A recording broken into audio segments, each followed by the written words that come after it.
Good afternoon. कैसे हैं आप सभी? आई होप स्वस्थ होंगे, सुरक्षित होंगे और सबसे ज़्यादा घर पर होंगे। So my name is Ravi Vishwakarma and I am assistant professor of mechanical engineering department, Babu Banarasi Das university, Lucknow. Okay, so मेरा एक सब्जेक्ट चल रहा था दैट इज़ मशीन डिज़ाइन।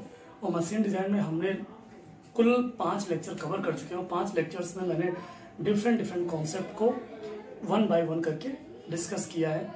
जैसे कि हमने मशीन डिज़ाइन की डेफिनेशन क्या होती है, स्टैंडर्ड्स क्या होते हैं, डिज़ाइनिंग प्रोसीजर्स क्या होते हैं, बेसिक रिक्वायरमेंट ऑफ एलिमेंट्स क्या होते हैं। तो इन सब के बारे में मैंने स्टेप बाय स्टेप एक एक करके एक्सप्लेन कर रखा है। तो आज हम एक नया टॉपिक स्टार्ट करते हैं जो प्रीवियस टॉपिक से थोड़ा बहुत हेल्प लेगा। जो इससे पहले पढ़े थे this is fully based on theoretical, और जो आज हम टॉपिक स्टार्ट करने जा रहे हैं this is purely based on numerical. Means अभी मैं कॉन्सेप्ट पढ़ा रहा हूँ, कॉन्सेप्ट कंप्लीट करने के बाद इस पे बेस्ड न्यूमेरिकल लगाएंगे।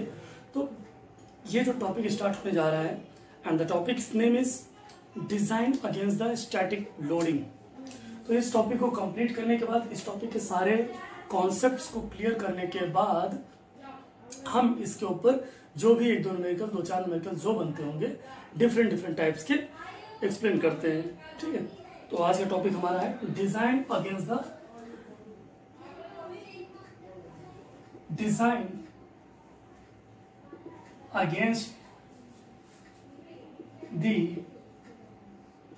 Static loading. मीन्स मुझे ऐसे डिजाइन करनी है या ऐसे एलिमेंट की डिजाइन करनी है जिनके ऊपर स्टैटिक लोड वर्क कर रहा हो।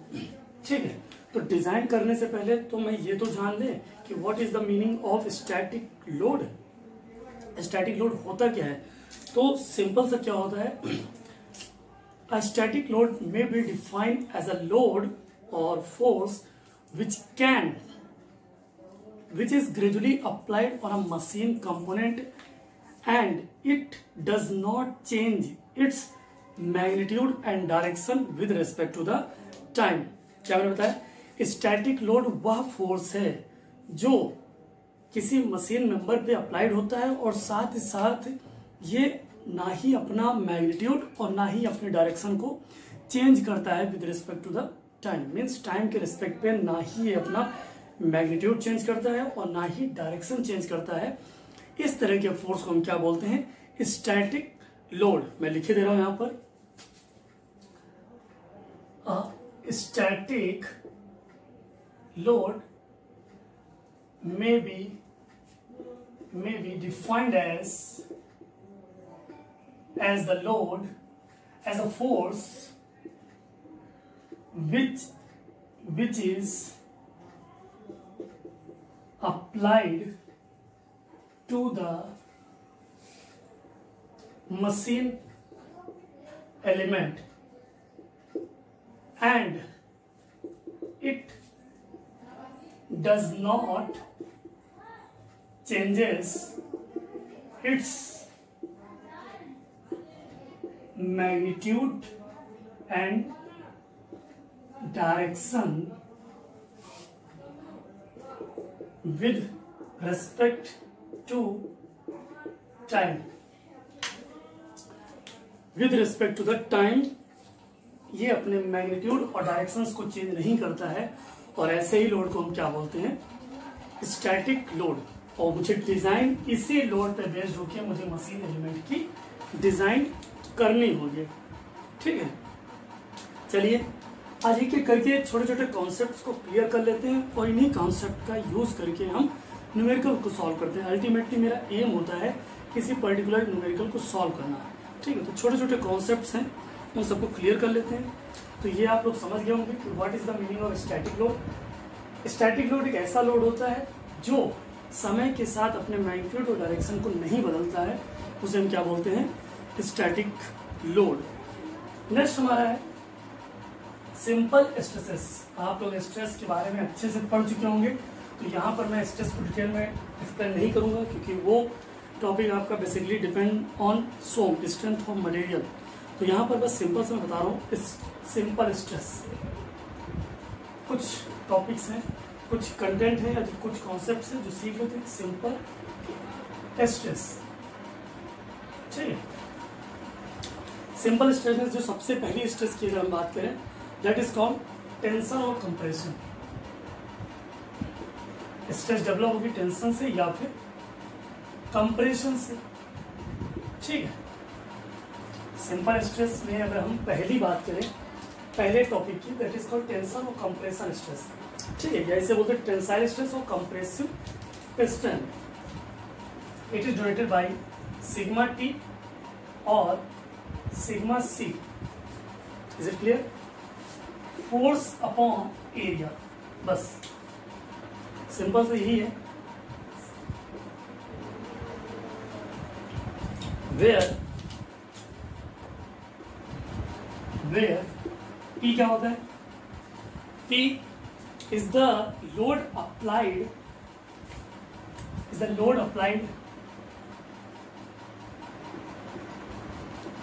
applied in tension or compression in Newton, and A is the cross sectional area in mm square. So this is in Newton and this is Newton पर, this is in Newton, force Newton में है और area किस में है? mm square में। So the unit of this stress is, unit क्या होगी आपकी? न्यूटन पर mm स्क्वायर, और इसी न्यूटन पर mm स्क्वायर को क्या बोलते हैं? मेगा पास्कल, ठीक है। याद रखिएगा, इस यूनिट्स का बहुत ज्यादा आगे यूज होगा यूनिट कन्वर्जन के टर्म पे, ठीक है। काफी ज्यादा इस्तेमाल होगा, थोड़ा सा याद रखिएगा। नेक्स्ट है आपका शियर स्ट्रेस। पहला हो गया टेंशन और कंप्रेशन स्ट्रेस, दूसरा है आपका shear stress. Due to shearing, shear stress develop on a component, and shear stress is also denoted by tau, and this is force upon area। Simple सा वही है, यूनिट भी स्ट्रेस की, अगर स्ट्रेस की बात करें तो यूनिट तो कभी मिलेगी नहीं स्ट्रेस की, यूनिट भी वही होगी। where this P is the shear force acting on a member, where P क्या होता है आपका? shear force acting on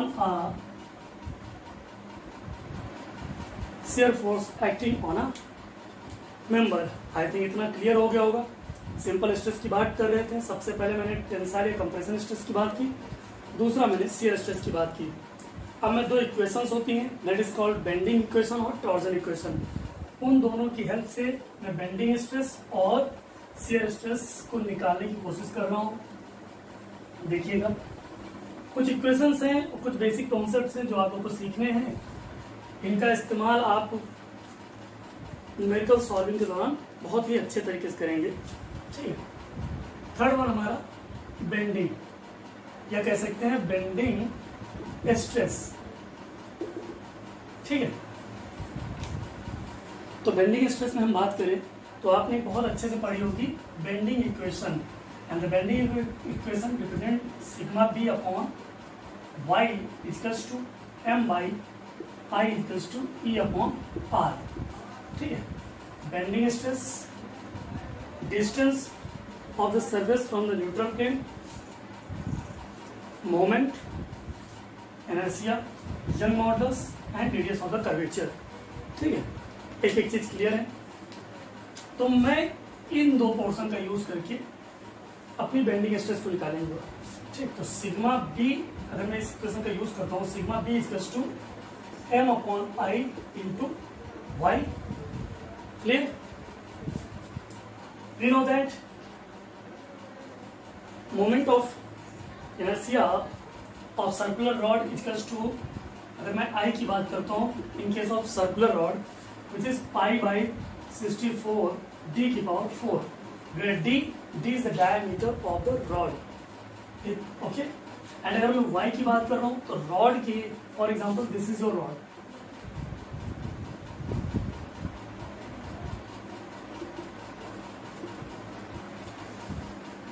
इस रॉड की डायमीटर कितनी है d, क्लियर।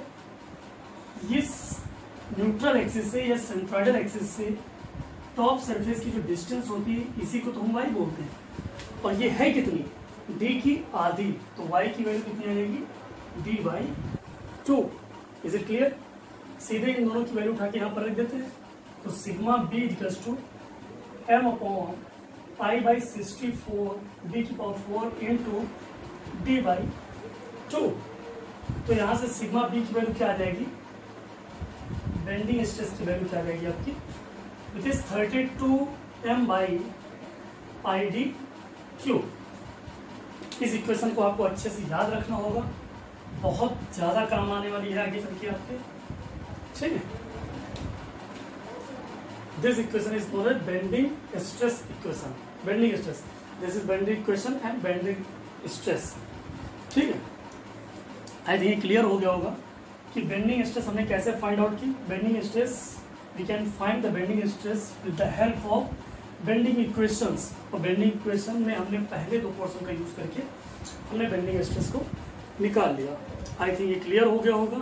चलिए आगे चलते हैं, शियर स्ट्रेस, ठीक है। रफ कर दे इसको, आई थिंक नोट कर लिया होगा आप सभी लोगों ने, समझ गए। चलिए आगे देखते हैं, शियर स्ट्रेस।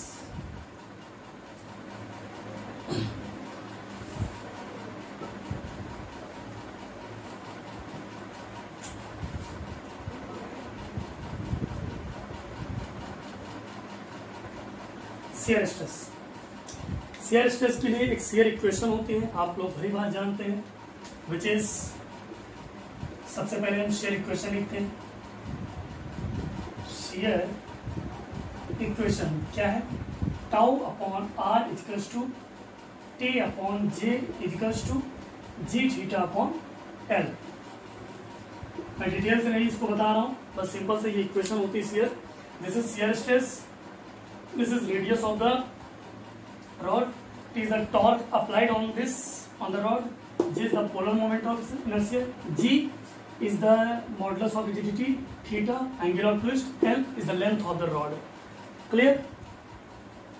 तो सिंपल सा इन्हीं दो इक्वेशंस का यूज करके हम अपनी शियर स्ट्रेस को निकालेंगे। कैसे, देखिए, tau upon R equals to T upon J. We know that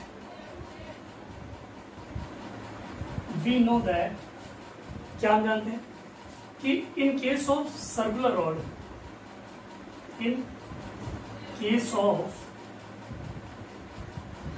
circular rod of dia D, in case of circular rod of dia D, we know that the value of J, the value of polar moment of inertia, visible, polar moment of inertia, which is π/32 d⁴, and the value of R is equals to d/2। आपको पता है diameter radius का दोगुना होता है, तो radius diameter की आधी हो जाएगी। इन दोनों का यूटिलाइजेशन इस इक्वेशन में करते हैं। That is tau upon r, tau is equals to t upon j की वैल्यू यहाँ से लिख देते हैं, which is π/32 d⁴ into r की वैल्यू यहाँ से निकाल चुके हैं d/2। After solving this equation, we can find out 16t upon πd³। बहुत ही ज़्यादा इंपॉर्टेंट है इक्वेशन, इसको आपको याद रखना होगा एट एनी कॉस्ट। एक ये इक्वेशन आपको याद रखनी होगी, वेरी इंपॉर्टेंट। और इससे पहले मैंने एक इक्वेशन और लिखी है, वो इक्वेशन कौन सी थी, the equation is equals to bending stress, sigma B equals to 32 m upon πd³। एक इस इक्वेशन को आपको अच्छे से याद रखना होगा, वरना काम नहीं चलेगा न्यूमेरिकल्स में।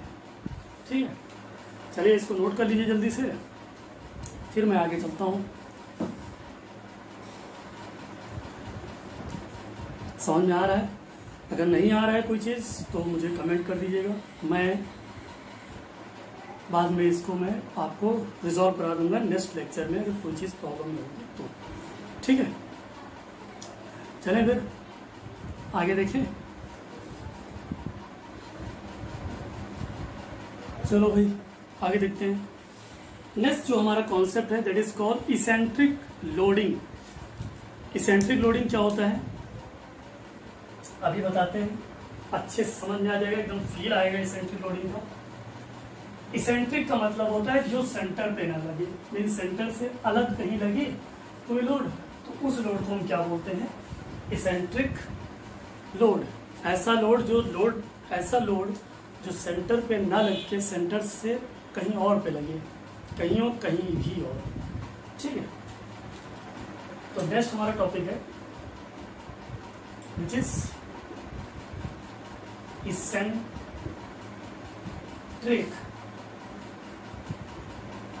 Loading. Eccentric loading, for example this is your box. इस बॉक्स की अगर मैं इस एक्सिस में सेंट्रल एक्सिस की बात करूं तो this is the central axis, जो मैंने लाइन खींची दिस इज सेंटर। अब मैं इस लोड को अगर मैं इसी सेंटर पे वर्क कराऊं तो this is called centric load और सेंटर लोड। लेकिन यहां पर ना एक्ट करा के मैं इसको यहां पर एक्ट कराऊं तो इसकी वजह से क्या आएगा? देखिए मोमेंट आ रहा है, एक तो डायरेक्ट स्ट्रेस भी दे रहा है, इस बॉक्स के ऊपर डायरेक्ट स्ट्रेस भी दे रहा है, साथ साथ आप देखिए तो ये अपने एक्सिस के अबाउट रोटेशन भी करने लगा है। ठीक है, अगर यहाँ पर लगा रहे हैं तो सिर्फ डायरेक्ट स्ट्रेस दे रहा है, रोटेशन नहीं देगा। लेकिन अगर मैं यहाँ लगा देता हूँ तो ये क्या करेगा? रोटेशन भी प्रोवाइड कराएगा। Is it clear? तो ये जो लोड लग रहा है this load is called eccentric load. Clear? चलिए देखिए डायग्राम के माध्यम से समझते हैं। For example this is the box, यहां पर समझते हैं आराम से एक एक।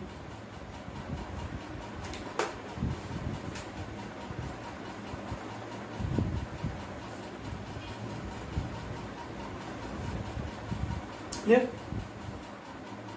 this is the center axis of this box। पर डायग्राम उससे अच्छा नहीं बनता है, देख लीजिएगा। सेंटर है एकदम स्ट्रेट है। ठीक है, लोड इस एक्सिस पे ना लग के इस एक्सिस से कुछ डिस्टेंस पे यहां पर लग रहा है और इसका अपवर्ड साइड पे पी फोर्स लग रहा है। क्लियर? और ये जो सेंटर से डिस्टेंस होती है इसी डिस्टेंस को क्या बोलते हैं? इसेंट्रिसिटी। और इसको डिनोट करते हैं हम ई से, ई फॉर इसेंट्रिसिटी। इसेंट्रिसिटी का मीन्स होता है कि सेंटर से कुछ दूरी पर लगना, और जितनी दूरी पर लगता है उसी दूरी को हम क्या बोलते हैं? Eccentric distance. अब इस लोड को इसेंट्रिक से मुझे सेंट्रिक बनाना है, तो मैंने क्या बताया था, जब लोड सेंटर से दूसरी जगह लगता है तो एक मोमेंट भी काम करता है, तो उस मोमेंट को ओवरकम करना है, साथ साथ इस लोड को भी शिफ्ट करना है। कहाँ पे? सेंटर पे। तो देखिएगा इस लोड को हम सेंट्रिक कैसे बना सकते हैं। फिर से मैं एक बॉक्स दे रहा हूं,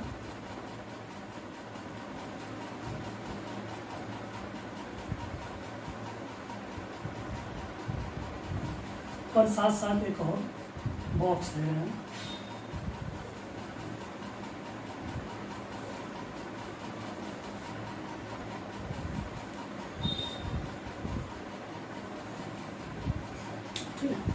सबसे पहले तो इस लोड को, जो पी लोड है ई पे, इसको मैं एक्सिस पे शिफ्ट कर रहा हूं। मैंने यहां पर इस लोड को क्या किया?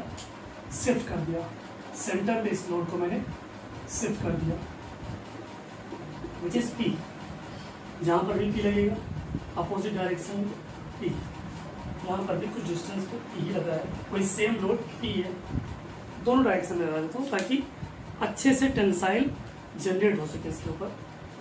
अब आपको लगता है क्या सिर्फ और सिर्फ ये लोड ही इधर शिफ्ट हुआ? क्योंकि अभी जब मैंने प्रैक्टिकली आपको दिखाया था तो सिर्फ लोड ही शिफ्ट नहीं हो रहा था, और जब लग रहा था, जब इसके ऊपर लग रहा था यहाँ पर, तो साथ साथ मोमेंट भी दे रहा था सेंट्रोइडल एक्सिस के अबाउट।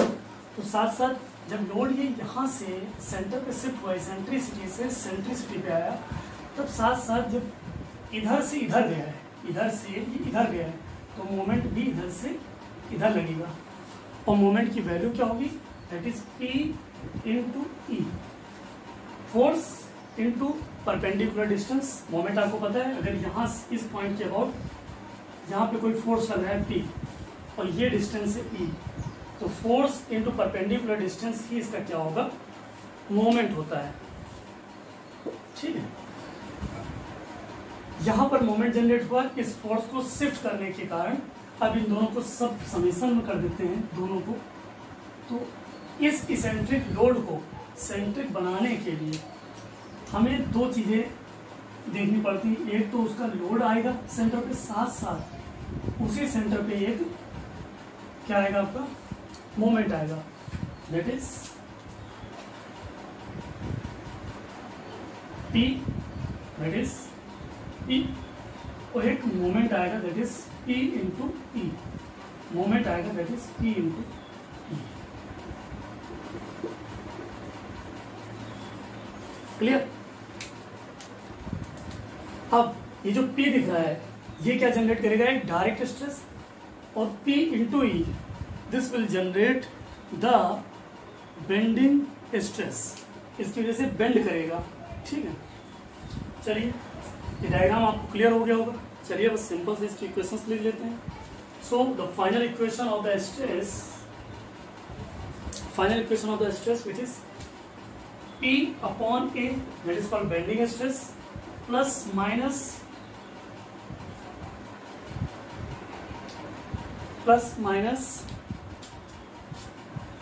P R, यहाँ सिंपल से लिखते हैं टोटल स्ट्रेस जो इस इसेंट्रिसिटी की वजह से जनरेट हुआ है, this is sigma D direct stress plus minus bending stress. बस आपको पता है डायरेक्ट स्ट्रेस की वैल्यू क्या होती है इन case of this situation? This is force upon area. ये जो फोर्स ऊपर लगा हुआ है, इस फोर्स की वजह से डायरेक्ट स्ट्रेस जनरेट करेगा, और सिग्मा बी बेंडिंग स्ट्रेस मैंने इससे पहले बता रखा है, which is mb into Y upon, I think इस केस में मुझे देखना है, तो इस केस के अकॉर्डिंग mb क्या होगा? mb into Y upon I. This is your where, अगर मैं mb की बात कर रहा हूं तो यहाँ पर mb की वैल्यू कितनी दी हुई है? p into E. Clear? y और i ये डिपेंड करेगा क्वेश्चंस में कि उनका ज्योमेट्री क्या है, वो सिलेंड्रिकल हैं, रेक्टेंगुलर हैं, ट्रायंगुलर हैं या स्फेयर हैं, जो भी होंगी उस हिसाब से y और i की वैल्यू बदल जाएगी, लेकिन mb तो p इंटू ई ही रहेगा। क्लियर? एक बार ये देख लें, फिर आगे स्टार्ट करते हैं प्रिंसिपल स्ट्रेसेस।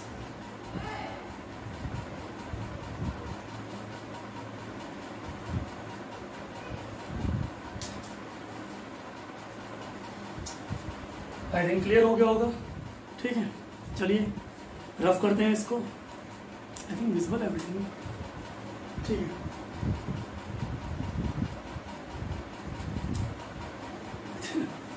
चलो ठीक ठीक ठीक।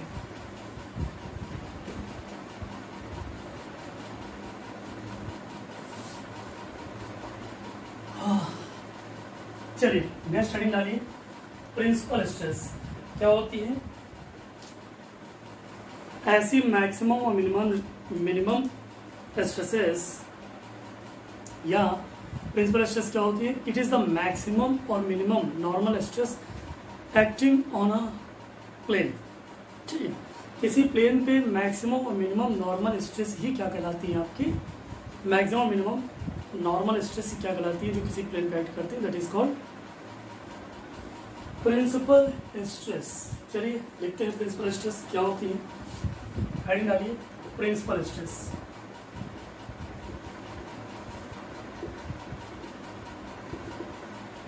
डेफिनेशन लिख दे रहा हूं, it is the maximum and minimum normal stress acting on any plane. Clear? It is the maximum and minimum normal stress acting on any plane, and this is known as principal stress. Let if sigma x, sigma y and tau xy are the normal stresses and shear stress on any plane, then the principal stress sigma 1 comma sigma 2, 1 represent the maximum stress and sigma 2 represent the minimum stress, which is equals to sigma x plus sigma y by 2 plus minus under root sigma x minus sigma y by 2 का whole square plus tau x Y का whole square. ठीक है, this is your, इसका proving आपको सोम में पूरी अच्छे तरीके से कराई जाएगी। यहाँ पर आप बस ये देख लीजिए कि प्रिंसिपल स्ट्रेस का रिप्रेजेंटेशन कुछ ऐसा होता है with the help of normal and shear stress.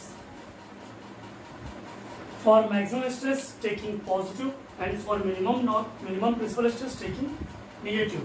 Maximum के लिए प्लस लेंगे, मिनिमम के लिए माइनस लेंगे। अगर यहीं पर आपसे पूछ रहे थे मैक्सिमम शियर स्ट्रेस क्या होगी, मैक्सिमम शियर स्ट्रेस क्या होगी, मीन्स टाउ मैक्स की वैल्यू क्या होगी, प्लस माइनस ये वाला पोर्शन गायब करके आप सिंपल सा पूरा पीछे का उतार लीजिए, sigma X minus sigma Y by 2 का whole square plus tau x Y का square. This is the value of maximum shear stress. Is it clear? This value also represented like 16 t upon pi d cube, 16 upon pi d cube under root m plus minus under root m square plus t square। और इसको क्या लिख सकते हैं हम, 16 upon pi d cube sigma m square plus t square। ये दोनों concept आप याद रखिएगा, आगे बहुत काम आएंगे। प्लस माइनस यहाँ भी लगा हुआ है, प्लस माइनस की वैल्यू प्लस तब लेंगे जब मैक्सिमम प्रिंसिपल स्ट्रेस लेना होगा, और माइनस तब लेंगे जब मिनिमम प्रिंसिपल स्ट्रेस लेना होगा आपको। ये वैल्यू कैसे है, सिंपल सा, मैंने इससे पहले जो इक्वेशन बताई थी बेंडिंग स्ट्रेस और बेंडिंग इक्वेशन और टॉर्जन इक्वेशन की हेल्प से जो मैंने शियर स्ट्रेस और बेंडिंग स्ट्रेस की इक्वेशन निकाली थी in the term of T and M, simple सा इन दोनों की जगह पे वो वैल्यू रख दीजिएगा। आपका सिग्मा एक्स सिग्मा वाई की जगह ये वैल्यू एम और टी के फॉर्म में रख देंगे तो ये आपकी सॉल्व होके आ जाएगी। बस थोड़ा सा याद रख लीजिएगा, थोड़ा सा याद रख लीजिए, न्यूमेरिकल तो आपके यूँ लग जाएंगे, परेशान बिल्कुल मत होइएगा।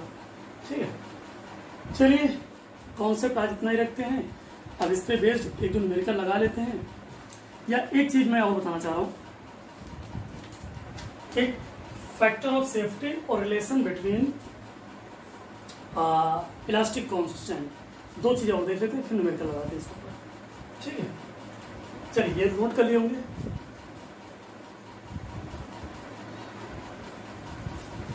आपको रिलेशन बिटवीन इलास्टिक कांस्टेंट तो आपको अच्छे से पता होगा, क्या मैं कह रहा था, रिलेशन बिटवीन इलास्टिक कांस्टेंट। क्या होता है रिलेशन बिटवीन इलास्टिक कांस्टेंट? अगर यंग मॉडुलस ई दिया हुआ है, अगर यंग मॉडुलस ई दिया है तो इसके साथ 2g और 1 प्लस म्यू होगा। अगर यंग मॉडुलस ई दिया है और इसके साथ 3k दिया है तो क्या हो जाएगा 1 माइनस 2 बस। अब दो ही याद रखो, बाकी के तो मैं इन दोनों की हेल्प से निकालूंगा। ठीक है, where E